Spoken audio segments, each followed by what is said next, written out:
जालना जिल्ह्यात सर्वत्र जोरदार पाऊस।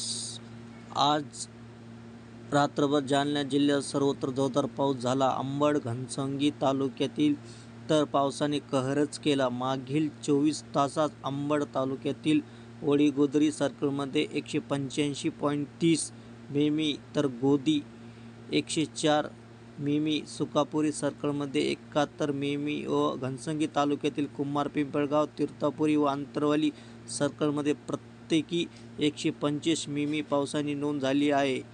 अंबड तालुक्यातील वडीगोद्री सर्कलमध्ये रात्री जोरदार पाऊस झाला। मागील 24 तासात सर्कलमध्ये 185 मिमी पावसाची नोंद झाली असून परिसरातील गावांमध्ये शेतात पाणी शिरल्याने पिकाचे व फळबागाचे मोठ्या प्रमाणावर नुकसान झाले आहे। दरम्यान लाकडे तोडून उपजीविका भागवण्यासाठी अंबड तालुक्यातील नालेवाडी भागात आलेली 3 कुटुंबे नदीकाठी वास्तव्य असताना मागणी नदीला अचानक पूर आल्याने ठिकाणी कुटुंबातील लहान मोठ्या 10 जण अडकले आहे।